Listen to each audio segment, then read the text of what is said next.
Club nights, hip hop steps. పూర్తి వివరాలకు చదవండి రేపటి సాక్షి దినపత్రిక. తనను నమ్ముకున్న జనానికి కష్టం వస్తే నేనున్నానంటూ ధైర్యం చెప్పాలి. సమస్య వస్తే ప్రజాక్షేత్రంలోకి దిగి వాటిని పరిష్కరించాలి. బాధల్లో ఉన్న వారిని ఓదార్చి అక్కున చేర్చుకోవాలి. అండగా ఉంటామన్న భరోసా ఇవ్వాలి. వైఎస్ఆర్సీపీ అధినేత వైఎస్ జగన్మోహన్ రెడ్డి అదే చేస్తున్నారు. ఇటీవల విజయవాడ, గోదావరి జిల్లాలో కురిసిన భారీ వర్షాల కారణంగా ముంపు బారిన పడ్డ బాధితులను పరామర్శించి తానున్నానంటూ భరోసానిచ్చారు. ఇప్పుడు ప్రభుత్వ అసమర్థ పాలనను ప్రజాక్షేత్రంలో ఎండగట్టే కార్యక్రమాలు చేపడుతున్నారు. బడికి వెళ్లే పిల్లల దగ్గర నుంచి తల్లులు, విద్యార్థులు, మహిళలు, నిరుద్యోగులు, రైతులు ఇలా అన్ని వర్గాలకు ఇచ్చిన హామీలను చంద్రబాబు ప్రభుత్వం విస్మరించింది. రాష్ట్రంలో నగరం, పట్టణాల నుంచి గ్రామాల వరకు ఎక్కడ చూసినా ఇదే చర్చ జరుగుతోంది.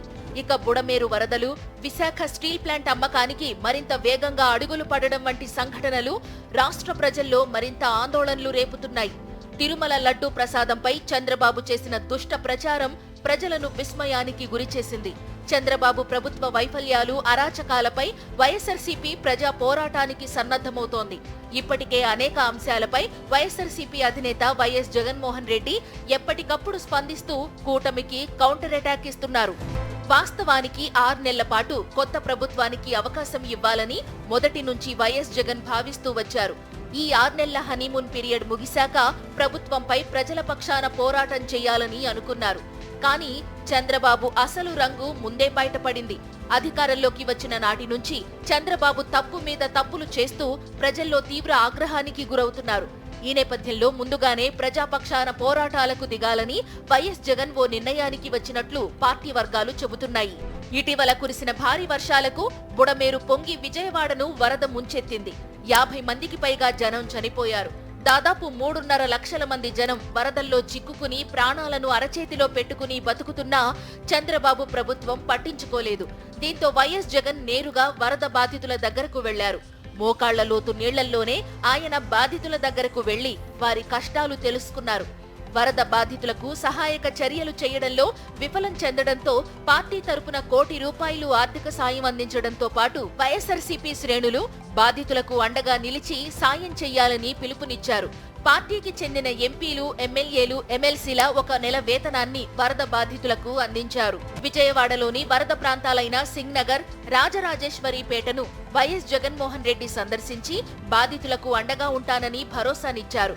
గోదావరి జిల్లాలో ఏలేరు వరదతో మునిగిన పీఠాపురం ప్రాంతాన్ని పరిశీలించారు. అంతకు ముందు కూడా వినుకొండలో రషీద్ అనే వైఎస్ఆర్సీపీ కార్యకర్తను పచ్చ తాలిబన్లు నడి రోడ్డు మీద కిరాతకంగా నరికి హత్య చేస్తే బాధిత కుటుంబాన్ని పరామర్శించారు. ఆ తర్వాత రాష్ట్రంలో పచ్చమూకల హింసాకాండను నిరసిస్తూ దేశ రాజధాని ఢిల్లీలో ధర్నా చేపట్టారు. కూటమి ప్రభుత్వ వైఫల్యాలు, అరాచకాలపై పోరాటం చేస్తూ నిరంతరం ప్రజాక్షేత్రంలో ఉంటూ ప్రజలకు అండగా ఉంటున్నారు జననేత వైఎస్ జగన్మోహన్ రెడ్డి. ఇక పార్టీకి సంబంధించిన కార్యక్రమాలను కూడా వైఎస్ జగన్ స్పీడప్ చేశారు. ప్రతిరోజు పార్టీ ముఖ్య నేతలతో సమావేశమవుతున్నారు. తాజా రాజకీయ పరిణామాలపై చర్చిస్తున్నారు. జిల్లాల వారీగా అన్ని నియోజకవర్గ నేతలతో భేటీ అవుతున్నారు. వారితోనే చర్చించి జిల్లా అధ్యక్షులుగా ఎవరిని నియమిస్తే బాగుంటుందో నిర్ణయం తీసుకుంటున్నారు. ఉత్తరాంధ్ర ఎమ్మెల్సీ ఎన్నికల సమయంలో కూడా ఆ ప్రాంత ముఖ్య నేతలు అందరితోనూ జగన్ సమావేశం నిర్వహించి వారందరి కోరిక మేరకు బొత్స సత్యనారాయణను అభ్యర్థిగా ప్రకటించారు. ఆ తర్వాత కూడా ఓటర్లుగా ఉన్న ఎంపీటీసీ, జెడ్పీటీసీ, కార్పొరేటర్లు, కౌన్సిలర్లతోనూ వైఎస్ జగన్ ప్రత్యేక సమావేశాలను నిర్వహించారు. ఇలా ఏ ఇష్యూ వచ్చినా అందరితోనూ వైఎస్ జగన్మోహన్ రెడ్డి చర్చించి నిర్ణయాలు తీసుకోవడంతో పాటు కార్యకర్తలతో భేటీ అవుతూ వారి సాధక బాధకాలను వింటున్నారు. మరోవైపు పార్టీని పూర్తి స్థాయిలో ప్రక్షాళన చేసే పనిలో ఉన్నారు. త్వరలో నియోజకవర్గాలకు ఇన్ఛార్జీలను నియమించబోతున్నారు. రాష్ట్ర స్థాయిలో నిర్ణయాలు తీసుకునేందుకు పీఏసీని నియమిస్తున్నారు.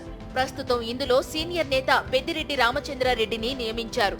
రానున్న రోజుల్లో మరికొందరిని కూడా జగన్ నియమించబోతున్నారు. వెనువెంటనే నిర్ణయాలు తీసుకునే విధంగా ఈ పీఏసీ వ్యవహరించబోతోంది.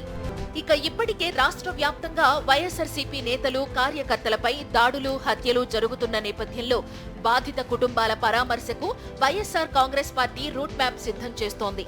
మరోవైపు ఆయా జిల్లాల్లో ఇతర కార్యక్రమాల కోసం వెళ్లినప్పుడు కూడా వీలైనంత మంది టీడీపీ బాధిత వైఎస్ఆర్సీపీ నేతలను వైఎస్ జగన్ కలుస్తున్నారు. ఇలా వరుస కార్యక్రమాలతో వైఎస్ జగన్మోహన్ రెడ్డి ప్రజాక్షేత్రంలో పార్టీ నేతలు కార్యకర్తల సమావేశాలతో బిజీగా గడుపుతున్నారు.